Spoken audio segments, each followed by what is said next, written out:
Dear students, आज हम immunology की 5th क्लास में immunogenic properties and types of antigens के बारे में बात करने जा रहे हैं।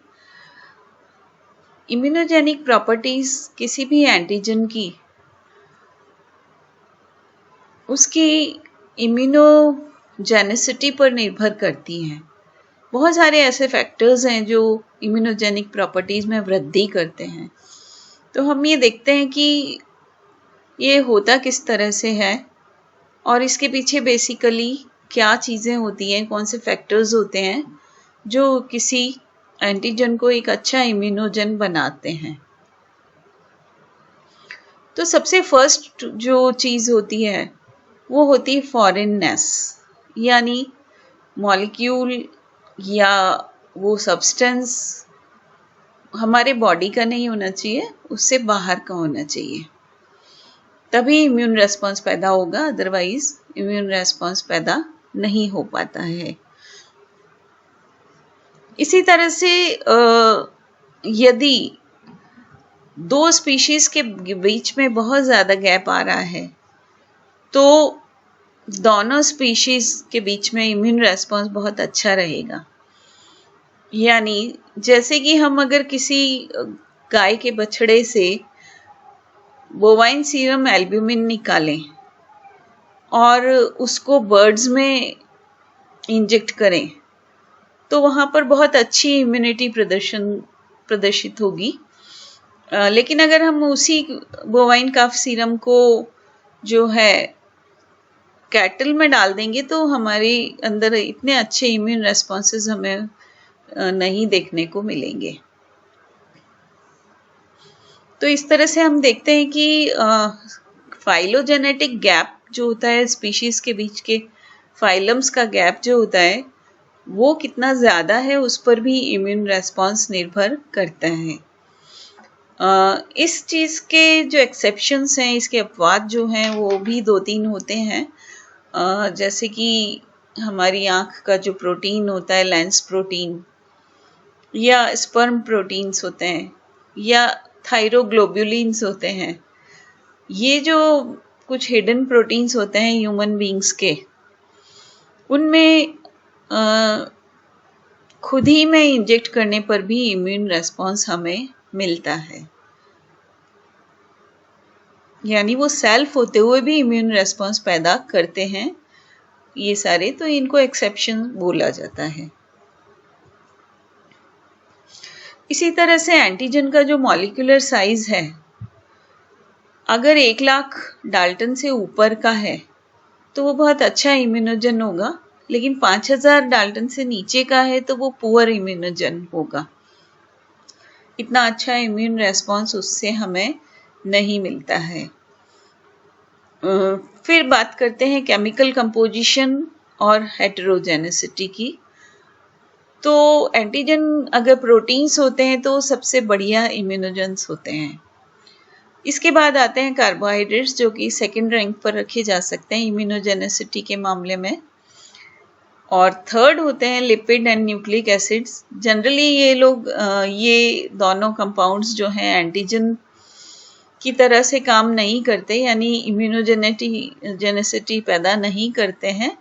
लेकिन अगर लिपिड और न्यूक्लिक एसिड को किसी प्रोटीन या कार्बोहाइड्रेट के साथ जोड़ दिया जाए या जटिल बना दिया जाए तो फिर वो बहुत अच्छा इम्यूनोजन हो सकता है। इसी तरह से होमोपॉलीमर्स जो हैं, यानी वो पॉलीमर्स जिसमें एक जैसी मॉइटीज हैं, तो वो इम्यूनोजन अच्छा नहीं होता है। जबकि अलग अलग तरह के यानी हेटेरोपॉलीमर्स जो है वो बहुत ज़्यादा अच्छे इम्यूनोजेंस होते हैं। तो किसी भी कंपाउंड को या किसी मॉलिक्यूल को इम्यूनोजेनिक होने के लिए उसका जटिल होना ज़रूरी है और हेटेरोजेनस होना ज़रूरी है।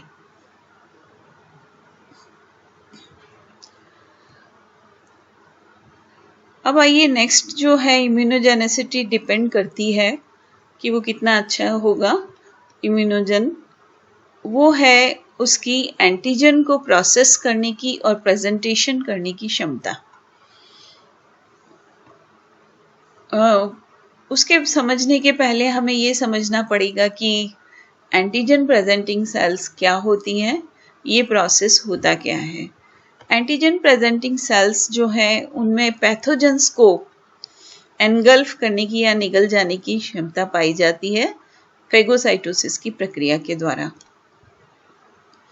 जब भी कोई पैथोजन या बैक्टीरिया या वायरसेस हमारे शरीर में प्रवेश करते हैं और अगर वो लिम्फ में या ब्लड में है या किसी कोशिका में है, एक्स्ट्रा सेलुलर फ्लूइड में है, तो एंटीजन प्रेजेंटिंग सेल्स जो होती हैं वो इनको फेगोसाइटोसिस की प्रक्रिया के द्वारा पहले तो एनगल्फ कर लेती हैं। उसके बाद ये जो फॉरेन पार्टिकल है या जो बैक्टीरिया हमारे शरीर में प्रवेश कर चुका है उसको छोटे छोटे टुकड़ों में तोड़ दिया जाता है और ये टुकड़े जनरली पेप्टाइड्स के होते हैं और ये जो अपघटन का कार्य है ये ज़्यादातर लाइसोजाइम्स एंजाइम्स की मदद से किया जाता है। जैसे लाइसोसोम्स जो हमारे बॉडी में है, हमारी कोशिकाओं में जो प्रेजेंट होते हैं, उनके एंजाइम्स की मदद से किया जाता है और ये जो पेप्टाइड्स हैं फिर उसको छोटे टुकड़ों में होने के बाद हमारे शरीर के MHC यानी मेजर हिस्टोकम्पैटिबिलिटी कॉम्प्लेक्सेस के द्वारा, जो कि क्लास 1 और 2 के होते हैं और इन कोशिकाओं की सरफेस पर पाए जाते हैं, वो इनसे क्रिया करते हैं। और ये कॉम्प्लेक्सेस जो हैं वो T and B दोनों ही प्रकार की सेल्स में पाए जाते हैं। ये MHC क्लास 1 और 2 मॉलिक्यूल्स जो हैं ये फिर इन पेप्टाइड टुकड़ों को इम्यून सिस्टम के सामने हमारे बॉडी के प्रेजेंट करते हैं। ये जो प्रक्रिया है ये एंटीजन की प्रोसेसिंग और उसका प्रेजेंटेशन कहलाती है। तो ये जो एंटीजन प्रेजेंटिंग सेल्स हैं यानी APC हैं, इनका काम यही होता है कि ये इम्यून सिस्टम के सामने इन पेप्टाइड्स को या उस बैक्टीरिया को रख दें कि ये बैक्टीरिया हमारे शरीर में प्रवेश कर चुका है और अब इसके प्रति प्रतिरोधक क्षमता हमें दिखानी है। जितना बड़ा जो मॉलिक्यूल होगा, एंटीजन मॉलिक्यूल होगा, वो उतना ही इम्यूनोजेनिक होगा। जितना कम घुलनशील होगा उतना ही ज़्यादा इम्यूनोजेनिक होगा, जबकि छोटे और घुलनशील मॉलिक्यूल्स इतने इम्यूनोजेनिक नहीं हो पाते। लार्जर मॉलिक्यूल्स जो हैं वो इजीली फैगोसाइटोसाइज हो जाते हैं और इजीली APCs के द्वारा इम्यून सिस्टम के सामने प्रेजेंट कर दिए जाते हैं। इसके बाद आते हैं बायोलॉजिकल सिस्टम्स। बायोलॉजिकल सिस्टम्स जो हैं ये हमारे शरीर के सिस्टम्स के अलावा होते हैं और इनके ऊपर डिपेंड करता है कि कोई एंटीजन कितना इम्यूनोजेनिक होगा। तो इसमें सबसे पहला जो नाम आता है वो है dose and route of administration, कि हम कितनी ऑप्टिमम डोज में एंटीजन को दे रहे हैं। एंटीजन अगर कम दिए जाते हैं तो वो अच्छा इम्यून रेस्पॉन्स पैदा नहीं करेंगे। इसी तरह से बहुत ज़्यादा हाई डोज अगर हम दे देते हैं तो टॉलरेंस डेवलप हो जाएगी बॉडी में। तो जनरली हमें एक ऑप्टिमम मात्रा डिसाइड करनी होती है कि जो ढंग का एक बढ़िया इम्यून रेस्पॉन्स दे दे। इसी तरह से हम ये देखते हैं कि पहली डोज जो होती है एंटीजन की उसमें इम्यून रेस्पॉन्स लो होता है, लेकिन सेकंड जो एक्सपोजर होता है, सेकंड डोज जो अगर हम देते हैं जिसको हम बूस्टर भी कहते हैं, वो काफ़ी स्ट्रॉन्ग होती है इम्यूनिटी दिखाने में। तो यही जो सिद्धांत है वो वैक्सीनेशन में भी काम आता है, जिसमें हम 2 डोज का काम करते हैं। पहली सिंगल डोज में लो इम्यून रेस्पॉन्स और बूस्टर डोज में बहुत ही स्ट्रॉन्ग इम्यूनिटी बॉडी में डेवलप की जाती है। इसी तरह रूट ऑफ एडमिनिस्ट्रेशन यानी हमारे शरीर में जो इंजेक्शन दिया गया है या एंटीजन दिया गया है वो मसल्स में से दिया गया है, इंट्रामस्कुलर दिया गया है, या डायरेक्टली ब्लड में इंट्रावेनस या वेन्स में हमारी इंजेक्ट कर दिया गया है, जो कि स्प्लीन में पहुंच जाएगा और फटाफट वो टी और बी सेल्स को एक्टिवेट कर देगा। इसी तरह से सबक्यूटेनियसली यानी त्वचा के नीचे ही दे दिया गया है। त्वचा के नीचे अगर दे दिया गया है तो ये लिम्फ नोड्स में जाएगा और टी और बी सेल्स को एक्टिवेट करने का कार्य करेगा। तो इस तरह से हम देखते हैं कि बायोलॉजिकल सिस्टम जो काम करते हैं हमारे शरीर के, वो उस पर डिपेंड करते हैं कि कितनी डोज पहुंची है और कितनी मात्रा में और कौन सा रूट जो है वो एडमिनिस्टर करने के लिए लिया गया है। इसी तरह से रेसिपिएंट जो होस्ट है, जो रिसीव कर रहा है एंटीजन को, उसकी जो आनुवंशिक जो कॉन्स्टिट्यूशन है जीन की, वो कैसी है और एनवायरमेंटल फैक्टर्स जो हैं वो उसको कैसे मिल रहे हैं, इस पर भी थोड़ा बहुत इम्यूनिटी डिपेंड करती है, चाहे वो एक्वायर्ड इम्यूनिटी ही क्यों ना हो। तो ये तो थी सारी प्रॉपर्टीज। अब हम आते हैं टाइप्स ऑफ एंटीजेंस। इम्यूनोजेनिसिटी के बेसिस पर अगर हम सबसे पहले डिवाइड करें तो हमने देखा है कि कंप्लीट एंटीजेंस जो कि इम्यूनोजेंस होते हैं वो बहुत ही बढ़िया इम्यून रेस्पॉन्स पैदा कर सकते हैं और फंजाई, बैक्टीरिया, वायरसेस इसी श्रेणी में आते हैं। इसके बाद हम जो बात करते हैं वो है इनकम्प्लीट एंटीजेंस या हैप्टेन्स। वो एंटीजेंस जो इम्यून रेस्पॉन्स पैदा नहीं करते, हालांकि वो बाइंड तो कर जाते हैं इम्यून सिस्टम के प्रोडक्ट्स से, तो ये हमने देखा है, हम इनको हैप्टेन्स भी कहते हैं। इसके बाद आइए ऑटो एंटीजेंस। कुछ ऐसे पदार्थ जो कि हम पहले भी बात कर चुके हैं, जो हमारे ही बॉडी के होते हैं, लेकिन अगर हम इंजेक्ट कर दें उनको तो उसके इम्यून रेस्पॉन्सेज हमें देखने को मिलते हैं, जैसे कि लेंस प्रोटीन है, स्पर्म प्रोटीन है, मायोलिन बेसिक प्रोटीन्स हैं। चौथे टाइप के जो एंटीजेंस हैं वो एलो एंटीजेंस हैं। जैसे कि हमारे ब्लड ग्रुप के प्रोटीन्स जो हैं वो एलो एंटीजेंस कहलाते हैं, जो एक इंसान में तो मौजूद हो सकते हैं लेकिन दूसरे इंसान में वो मौजूद नहीं होते।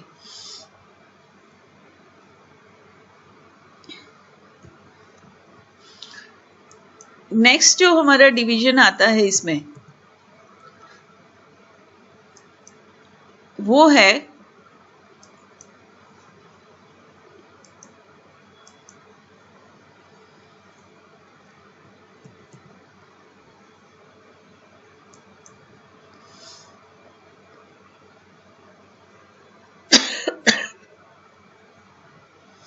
हेटेरोफिलिक प्रोटीन्स या एंटीजेंस। हेटेरोफिलिक प्रोटीन या एंटीजेंस हम उनको कहते हैं कि जो कई प्रकार की एंटीजन से बाइंड कर जाएं उनके एंटीबॉडीज, यानी वो एंटीजेंस जिनके एंटीबॉडीज कई अन्य प्रकार के एंटीजन से भी बाइंड कर जाएं। तो ऐसे जो एंटीजेंस हैं वो क्रॉस रिएक्टिंग एंटीजेंस या हेटेरोफिलिक एंटीजेंस कहलाते हैं।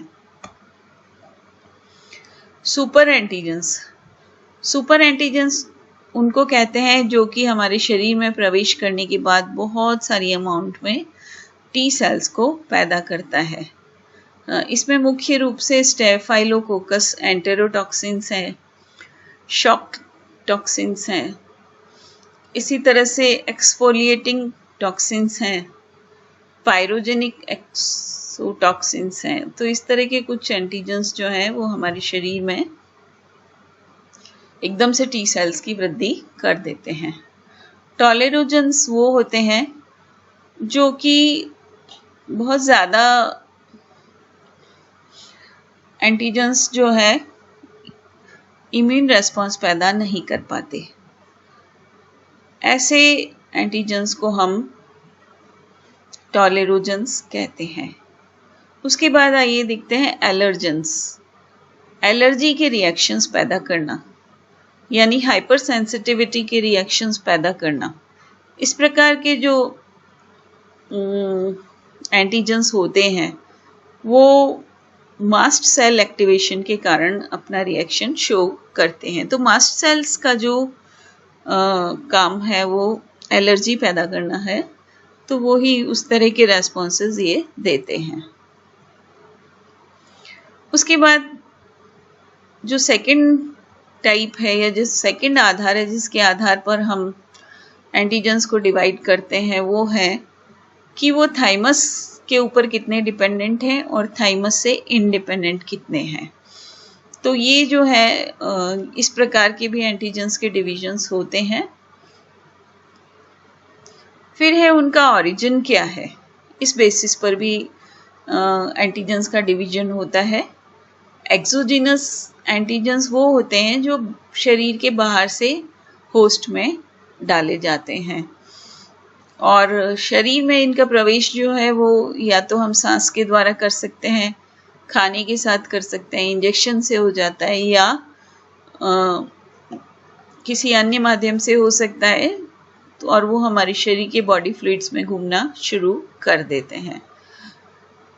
जनरली क्या होता है कि इस तरह के एंटीजेंस जब प्रवेश करते हैं तो एपीसीज अपना काम शुरू कर देती हैं फेगोसाइटोसिस की प्रक्रिया के द्वारा और इम्यून रेस्पॉन्स प्रारंभ हो जाएगा।